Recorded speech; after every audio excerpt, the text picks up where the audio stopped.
어제 아침에는 일반인들이 갖는 보편적인 죄에 대해서 생각을 해보았습니다. 분명히 죄인데 너도 나도 다 하기 때문에 그것이 죄로 여겨지지 않고 도리어 안 하는 사람이 바보 천치같이 느껴지는 것. 부동산이라고 하는 부분을 돈이 있으면 당연히 해야지. 그래서 돈을 벌어야지. 그래서 투기가 투자로 변질되는 것처럼 다양하고 수없이 많은 죄들이 하나님의 말씀에서 이탈해서 그것이 능력처럼 오해되는 이 보편화되었을 때 죄에 대한 감각을 잊어버리는 부분에 대해서 살펴보았습니다. 오늘은 이스라엘 백성들이 사람을 두 종류로 구분을 한다고 말씀드렸어요. 같은 사람인데 제사장의 그룹과 일반인의 그룹을 다르게 가른다고 말씀을 드렸습니다. 그래서 오늘 본문이 제사장들의 죄에 대해서 지적하고 있습니다. 그것을 한번 살펴보도록 하는데요. 동네가 두 동네가 나옵니다. 8절을 보면 길르앗은 행악자의 고을이라 말씀하고요. 9절을 보면 강도 때가 사람을 기다림같이 제사장의 무리가 세겜길에서 살인하니 저희가 사악을 행하였느니라. 세겜이라고 하는 지명이 나오고 있습니다. 이 길르앗과 세겜은 먼저 동쪽과 남쪽, 동쪽과 서쪽으로 구분을 해야 됩니다. 우리나라의 대부분의 강은 낙동강이나 이 영산강을 제외하고 한강, 금강, 대동강 이런 강들은 오른쪽 그러니까 동쪽에서 서쪽으로 흘러갑니다. 물론 영산강은 대각으로 흘러가는 부분이 많고요. 낙동강은 위에서 아래, 북쪽에서 남쪽으로 흘러갑니다. 그런 것처럼 이제 우리나라의 이제 강의 줄기가 이런데 우리나라의 그 지명을 영동과 영서 이렇게 동쪽과 커다란 산을 의미하죠. 그래서 태백산맥의 오른쪽을 영동 지방, 동쪽을 강릉, 속초, 양양 이런 데를 말할 겁니다. 그리고 영서 지방, 강원도 내에서도 이제 서쪽 우리 강대식 집사님의 고향인 영통, 양구, 인제, 춘천 이런 곳을 영서 지방이라고 가르지 않습니까? 그런 것처럼 이스라엘의 지도는 강원도보다 좀 더 작아요. 그런데 이 이스라엘의 지역을 동쪽과 남쪽으로 가르는 게 요단강입니다. 요단강이 정확하게 가운데서 흘러요. 북쪽에서 남쪽으로 흐르고 이 오른쪽과 왼쪽으로 나뉘어지는데 지파들도 땅을 분배받을 때 루벤 지파나 므낫세 반 지파 같은 경우에 오른쪽을 받아요. 그리고 이제 나머지 지파들이 서쪽 편을 이제 분배를 받게 되어집니다. 그리고 서쪽과 동쪽에 6개, 각자 3개씩 도피성 6개를 만듭니다. 이 도피성이라고 하는 걸 여러분 들어보셨죠? 사람이 살아가다 보면 부지 중에 의도가 없는데 사람을 죽일 수 있어요. 어린 시절 칡뿌리를 캘 때 배가 고프니까 이제 겨울철에 칡뿌리를 이렇게 캐러 간단 말이죠, 산에. 그러면 칡뿌리를 캐려면 꽃갱이하고 삽을 가지고 열심히 캡니다. 이 캐도 잘 안 나와요. 밑에 깊게 파들어 가다가 이제 삽질을 하다가 꽃갱이질을 하는데 잘 되나 하고 이렇게 들여다보다가 위에서 꽃갱이를 내리쳤는데 여기를 찍혔어요. 피가 터졌어요. 근데 안 죽었습니다. 근데 만약에 죽었으면 어떻게 돼요? 이게 살인이 되는 거잖아요. 고의적 살인은 아니더라도 법적으로 미필적 무슨 살인이 되어지는 거예요. 그럼 고대 사회에 죽이려고 하는 의도가 없었는데 죽었어. 그럼 우리가 봤을 때 저거 죽일 의도가 없었으니까 용서해야지. 제3자는 그렇게 되어집니다. 그런데 죽은 사람이 내 남편이나 내 자식이라고 생각해 봅시다. 그러면 이 죽인 사람을 의도성은 없어도 미워할 거예요, 안 미워할 거예요? 미워하죠. 죽이고 싶은 만큼 미워하죠. 그래서 보복을 할 수 있는데 이렇게 내가 미필적 고의가 없음에도 불구하고 살인을 했을 경우에는 이 사람이 사는 방법은 딱 한 가지입니다. 가장 가까이에 있는 도피성으로 들어가는 겁니다. 이 도피성은 제사장들을 위해서 하나님께서 주신 성이고 그 도피성에 들어가면서 내가 이렇게 해서 사람을 죽였습니다. 그러면 제사장들이 듣고 우리가 보호해 줄게. 그러면 그 사람들을 이렇게 받아들이게 됩니다. 대신에 이 사람이 사는 방법은 도피성을 떠나면 절대 안 됩니다. 도피성에서 문 밖에 한 발자국이라도 나가면 이 사람을 죽이려고 하는 사람들이 죽여도 아무런 해가 없어요. 대신에 이 사람은 만약에 진정한 자유를 누리려고 하면 그 시대에 자기가 도피했을 때 자기를 받아주었던 대제사장이 죽으면 대제사장의 죽음과 함께 이 사람의 죄도 사면 복권이 되게 되어 있어요. 그래서 이 사람은 도피성으로 피하면 집에 가고 싶어요, 안 가고 싶어요? 가족들 보고 싶어요, 안 보고 싶어요? 가족들이 면회를 와야 됩니다. 그 도피성으로. 자기 고향을 갈 수가 없어요. 하지만 대제사장이 죽음과 동시에 이 사람은 사면 복권되기 때문에 고향으로 돌아갑니다. 이런 제도가 도피성의 제도인데, 이 도피성의 제도는 예수 그리스도를 의미하는 거예요. 예수 그리스도께서 오셔서 우리 같은 사람들이, 우리는 사람을 직접적으로 죽이지 않았어도 마음의 미움으로도 증오로도 사람을 엄청 죽인 사람들입니다. 우리가 누구를 미워하고 싫어할 때, 증오할 때, 그때마다 사람을 죽였으면 겁나게 많이 죽였을 겁니다. 그죠? 마음에 품은 간음, 그것도 이미 죄입니다. 이런 죄인들을 받아주시고 보호해주시고 구원해주시는 완전한 도피성, 대제사장이 죽어야만이 사면복권 되는 것처럼 완전한 대제사장, 영원한 제사장이신 예수 그리스도께서 우리를 위하여 십자가에 죽으셨으므로 우리가 예수 그리스도 안에 있는 한 우리는 영원한 자유자입니다. 영원한 생명이 보장된 자들입니다. 이 도피성을 통해서 예수 그리스도를 보여주신 거예요. 그리고 이제 다시 이스라엘의 지도 안으로 들어가서 오른쪽과 왼쪽, 그 대표적으로 제일 큰 도피성들도 규모가 좀 작은 게 있고 규모가 큰 게 제사장들이 많이 살고, 동네가 좀 크면 이제 도피성도 커지지 않겠습니까? 동쪽에 있는 제일 큰 대표적인 성이 길르앗입니다. 우리 찬양할 때 길르앗의 향료여 반석의 하나님, 바로 그 길르앗을 얘기하는 거예요. 이 대표적인 길르앗성, 여기에 여러분 제사장들이 많이 살까요, 안 살까요? 많이 살죠. 대표적이니까. 이쪽에 세 개가 있는데 세 개 중에 제일 큰 성. 그리고 이제 왼쪽 서편에 있는 성 중에 대표적으로 큰 게 세겜성이었습니다. 여기에 제사장이 많이 살까요, 많이 안 살까요? 여러분, 그렇다면 제사장을 통해서 제사장들이 사는 동네 안으로 피신에 들어가면 살려주는데, 그런데 임의로 내가 사람을 일부러 죽이고 들어가면 어떻게 하죠? 안 받아줘요. 죽여버려요. 이게 공의예요. 항상 내가 임의가 없이 도의적인 책임으로 도망치는 사람들, 의도성이 없이 사람을 죽인 사람들만 보호하고 구원받는 도피성. 그렇다면 여러분, 이 제사장들이 사는 이 도피성은 거룩할까요? 세속화되었을까요? 거룩하죠. 그죠? 그런데 오늘 본문이 뭐라고 얘기하고 있습니까? 자, 먼저 길르앗입니다. 길르앗은 서편이에요, 동편이에요? 서편이에요, 동편이에요? 동편이라고 하다가 서편이라고 하다가 금방 얘기했는데 동편이라고 제가 분명히 말씀드렸어요. 세겜은 서편이고요. 길르앗은 행악자의 고을이라. 여러분, 거룩한 사람들의 마을이 아니라 행악자, 이 행악자들은 살인자를 의미합니다. 살인자들의 고을이라 말합니다.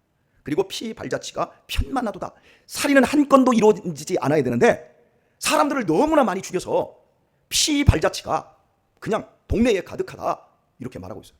자, 그리고 구절을 보면 강도 때가 사람을 기다림같이 제사장의 무리가 세겜길에서 살인하니. 여러분, 강도 때들은 남의 걸 탈취하는 사람들이잖아요. 이 산적들, 해적들. 그런데 제사장의 무리가 해적질, 산적질 하면서 사람을 죽이기 위해서 세겜길에서 기다리다가 죽인다라는 거예요. 그러면서 저희가 사악을 행하였느니라 말씀합니다. 여러분, 도대체 하나님께서 왜 이렇게 말씀하시나요? 가장 거룩해야 될 성, 사람들의 피 흘림을 막아줘야 될 이런 도피성이 어떻게 이다지도 사람들을 죽이는 피발자취가 편만하고 강도 때같이 산적대 해적들처럼 사람의 생명을 파리 목숨처럼 여기고 재물을 강취하는 이런 도적대가 되어 있는가? 제사장들의 죄는 들키기가 쉽다고 했습니까? 들통이 안 난다고 그랬어요. 들통이 안 난다고 그랬어요. 교묘하게 숨겨져서 사람들이 알지를 못합니다. 그래서 마음껏 죄를 짓는 거예요. 제사장들이 하나님과 인간 사이에서 사람들을 하나님께로 이끌고 사람들의 죄를 중보해서 용서를 받아내고 하나님의 뜻인 인애를 펼쳐야 될 제사장들이 지금 무슨 짓을 하고 있냐면 청부 살인을 하고 있는 겁니다. 예를 들면 도피성으로 막 피해오는 사람이 있어. 그러면 일단은 딱 잡아도 앞에다 도피성에 못 들어오게 하고, 그리고 한 사람이 막 헐레벌떡 지금 들어오고 있어. 그러면 제사장들이 벌떼같이 동네에서 싹 나와서 싹 문 앞에 서서 딱 막는 거예요. 일단은 막아야 돼요. 이 사람이 진짜인지 가짜인지, 사람을 진짜 의도적으로 죽였는지, 일하다가 꽃갱이 잘못 눌려서 죽였는지, 욱하는 심정으로 사람을 꽃갱이를 쳐서 사람을 죽였는지 판가름 하기 위해서 다 나와야 되잖아요. 그죠? 그럼 이 사람이 이제 얘기를 해줍니다. 그리고 일단은 거기서 보호를 해요. 그리고 나서 이제 뒤에 이 사람을 죽이려고 쫓아오는 사람들이 있을 거 아니에요. 그죠? 그러면 그 쫓아오는 사람들한테 딱 세워서 자, 물어봅니다. 어떻게 된 거냐? 그랬더니 이 인간이 우리 누구를 죽였는데 원래부터 죽이려고 하는 마음이 있었고 기회가 돼서 이번에 죽였다. 그러면 여기서 서로 간의 이야기가 어떻게 되죠? 달라요. 그럼 어떻게 되죠? 그 동네 사는 사람들을 불러, 증인을. 최소 증인은 2-3사람 있어야 돼. 증인을 불러. 증인을 부른 다음에 너희들 한번 얘기해봐 해가지고 그 얘기를 듣습니다. 그래가지고 판가름을 하면 이 사람은 우리가 보호한다고 안으로 들이는 거예요. 그리고 이 사람을 가만히 들어보니까 증인들의 이야기까지 다 들어본 결과 제사장들의 판단에 의하면 이 인간이 지금 일부러 사람을 죽이고 거짓말로 도피성 안으로 들어오려고 한다. 이럴 때는 받아들이지 않고 그 자리에서 죽이게 만듭니다.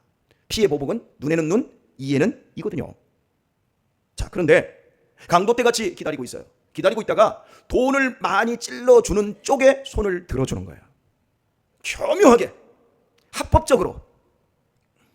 여러분, 이럴 수 있습니다. 이스라엘 이 백성들, 제사장들이 하나님이 기업이어야 돼요.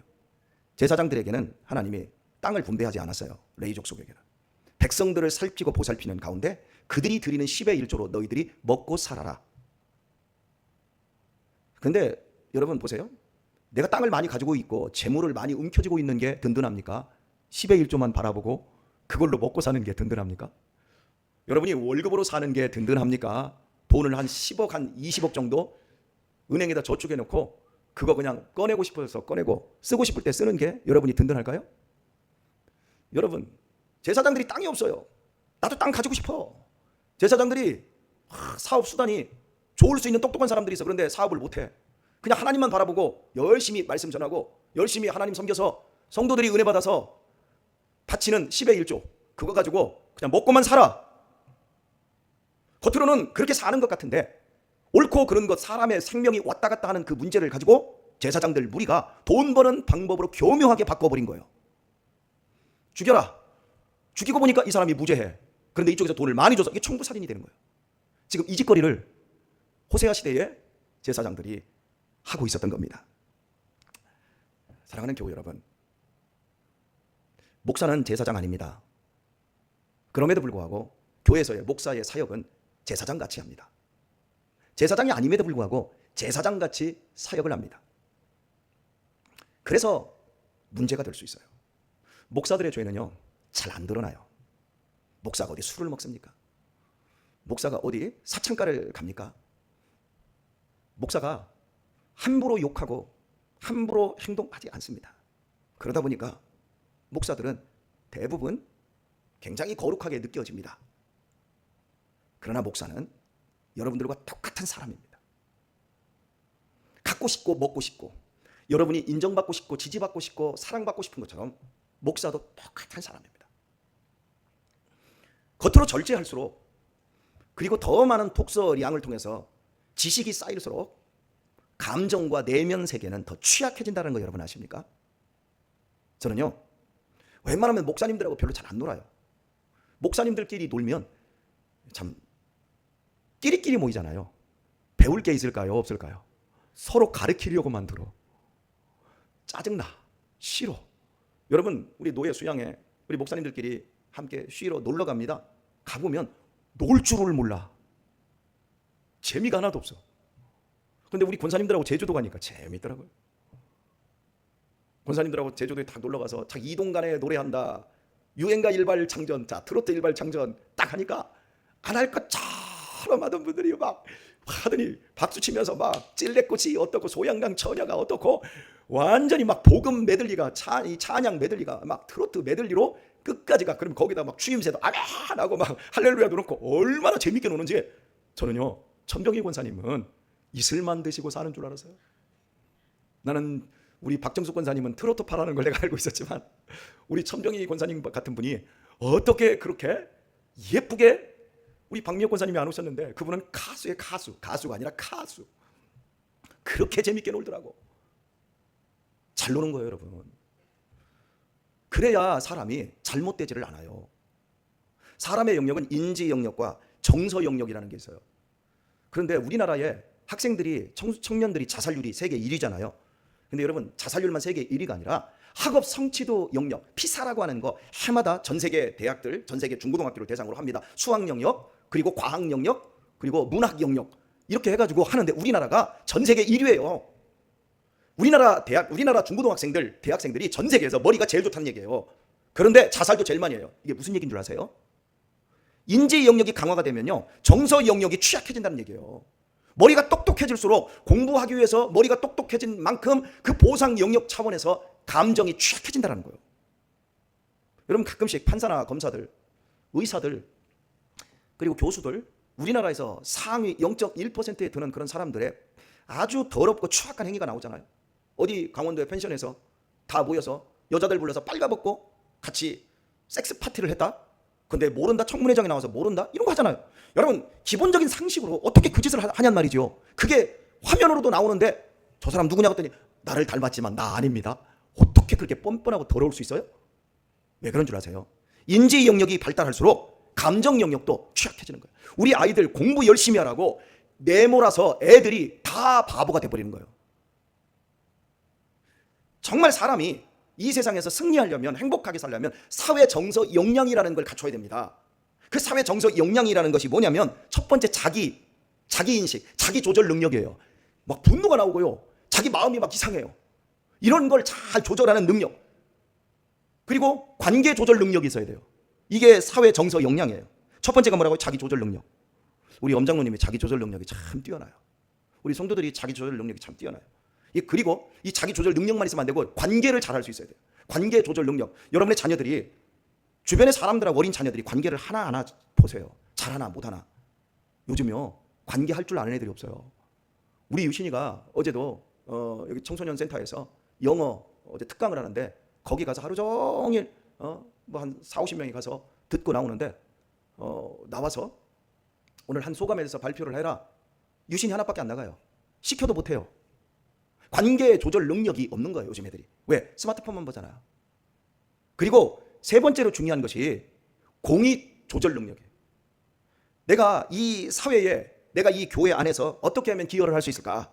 이게 건강한 인생이고 세계 상위권 대학에서 다 이런 사람을 찾아요. 하버드에서도 이런 사람을 찾아요. 너 스트레스 조절 스스로 할 수 있어? 너 네가 주어진 자유 너는 어떻게 사용할 수 있어? 너 학교에서 너랑 같이 함께 기숙사 함께 쓰기를 원하는 사람이 있고 너 협업할 줄 알아?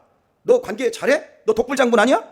여러분 옛날에는 독불장군들이 잘했어요. 그런데 지금은 독불장군 집단적 지성체제예요. 이게 잘 안 되는 거예요. 그래서 여러분 똑똑할수록 감정이 취약해지고 사회적인 능력이 없어지고 기여도가 떨어지는 거예요. 우리 한국교회 여러분 목사님들 나중에 부를 때 어떤 사람들 부르죠? 저는 미국 유학파, 영국 유학파 제 후임으로 부를 생각 절대 없어요. 배부르고 등 따시게 태어나서 미국 가서 공부 잘하다가 이 머리는 엄청 좋지요. 와가지고 국내에서 목회하는 사람들이 거의 나가 떨어져. 왜? 뭐가 부족하니까 마음의 취약성. 겉으로는 거룩해 보이고 대단해 보이고 똑똑해 보이는데 마음이 모기보다도 차고 말을 안 들어먹어. 목회는 경영이 아니다. 목회는 설교만 잘해서 하는 게 아니라 한 사람 한 사람의 마음에 지지와 격려와 용기를 줘야 된다. 그리고 목사는 그 가운데서 그 교회에 기여를 하기 위해서 무엇보다도 명예를 제일 중시하면서 내 자신을 그 교회에 다 쏟아부어야 된다. 그런 거 아무리 얘기해줘도 안 들어먹습니다. 왜? 나는 박사학위도 없고 유학도 안 갔거든. 정말 중요한 건 사회 정서 역량인 거예요. 그런데 자 오늘 본문으로 돌아와서 이 제사장들이 어려서부터 성경만 공부하고 판단만 한 사람들이에요. 지도만 한 사람들이에요. 그런데 돈이 부족하니까 돈을 채우고자 원하는 그런 마음들이 이 안에 있으니까 청부살인업으로 돈을 벌어먹는 거예요. 오늘의 말씀을 맺도록 하겠습니다. 목사는 제사장을 그대로 닮은 사람들입니다. 여러분 제가 제법 똑똑하죠? 안 똑똑해요. 여러분 중에 사업을 하시는 분들이 많아야 목사의 마음을 더 잘 알아줄 텐데 사업을 하는 사람들은요 직장 다니는 사람들은요 직장 나가 있을 동안만 일을 합니다. 그런데 사업을 하는 사람은요 문을 연 시간도 고민을 하지만 문을 닫은 시간도 열 때까지 고민합니다. 24시간 고민합니다. 이게 관리자이고 이게 사업하는 사람이에요. 목사가 노는 것 같지요? 끊임없이 설교 준비를 머리로 합니다. 쉬는 시간이 없어요. 이걸 발달을 시키고 열심히 하다 보니까 뭐가 취약해져요? 정서가 취약해져요. 내가 이렇게 열심히 하고 있는데 내가 내 열심도 이렇게 못 알아줘? 좀 알아줬으면 좋겠는데 이 마음이 여기 생긴다니까요. 내가 이렇게 열심히 하는데 우리 성도님들이 내 생활을 좀 잘 보살펴주고 좀 돈도 좀 주고 사례비도 좀 많이 주면 좋은데 부족해. 그럼 무슨 생각이 들까요? 그때부터 청부살인을 하고 싶은 마음이 드는 거예요. 참 우리 김동철 장로님이 참 지혜로우셔요. 우리 교회 초창기부터 목사님이 마음이 편해야 됩니다. 마음껏 목회를 목사님이 하셔야만이 우리가 복을 받습니다. 목사님이 부족하고 목사님이 스트레스 받으면 우리가 복을 못 받습니다. 그러면서 장로님이 많이 챙겨주셨는데 그 이후에 오신 장로님들도 많이 챙겨주고 우리 권사님들도 저를 얼마나 편하게 챙겨주시는지 그렇게 많이 챙겨주셔요. 막 김치 담아주시지. 제가 오늘 또 끝나고 회의하러 갑니다. 목사님들하고. 가면 맨날 가가지고 이번 주는 뭐 받았어? 지난주에 송편 받았어. 이번 주에는 뭐 받을지 몰라. 김치 그 겉절이 해왔어. 거기 그래 김 목사 겉절이 해와? 홍 목사 성도들이 겉절이 해줘? 아니요 사먹어요. 그러면 내가 나눠줄게. 우리 집 가자. 제가 무진장 잘 받아먹고 있어요. 근데 저는 거부를 안 해요. 왜 그런 줄 아세요? 이것과 함께 이것이 함께 가야 되거든요. 이게 안 받쳐주면 보상심리 때문에 제가 자꾸 나쁜 짓을 한다니까요. 돈이 모자라면요 그 돈 채우고 싶어서 재정에 손을 대면서 거짓말로 돈 타낼 수 있다니까요. 목사님이 그러려고요? 김경수 목사님 그 생각하지요? 아니 나도 한다니까. 안 해서 그렇지. 조심해야 돼요. 우리는 사람을 있는 그대로 겉모습만 보면 안 되고 내면 속에서 일어날 수 있는 가능성. 제가 우리 권사회장이신 우리 김경수 권사님한테 전화하면 존경하는 권사님 그러면 목사님 그 얘기를 하지 마. 이렇게 얘기해. 뭐 존경하냐고. 그래도 내가 존경하는 권사님 우리 또 황 권사님한테는 축복합니다. 권사님 그러면 네 좋아해. 왜 그런 줄 알아? 우리 황 권사님은 마음이 여리신 분이요. 그렇게 해주는 거예요. 우리 권사님 수고해. 수고할 내가 알아주잖아. 이렇게 서로 해야 돼. 제가 말을 안 했어도 제가 그 수고를 다 알아요. 여러분 염려하지 마세요. 저보다 예수님이 그 수고를 더 잘 아세요. 머리만 똑똑해지면 안 돼요. 설교만 좋은 설교 들으려고 하면 안 돼요. 제 마음이 따뜻해져야 돼요. 여러분의 마음이 따뜻해져야 돼요. 그래야 우리가 이런 살인자 집단이 안 되는 거예요. 그래야 이 교회 안에서 서로를 붙잡아주고 이 교회 안에서 자라나는 우리 애들이 행복하고 건강하게 자라날 수 있는 거예요. 오늘 하루도 하나님이 우리를 사랑하십니다. 영원하신 예수님의 도피성 안에 우리가 들어와 있지요. 머리만 생각하지 마시고 마음까지 예수님께 맡기시고 그래 나는 사랑받는 존재야. 나도 사랑하며 살 거야. 그리고 내가 겉으로 판단하지 않고 사람의 마음을 지지하고 격려하고 받아주고 따뜻하게 해주는 그런 사람 될 거야. 여러분 이렇게 기도하시고 이 하루도 승리하기를 우리 주 예수님의 이름으로 축원합니다.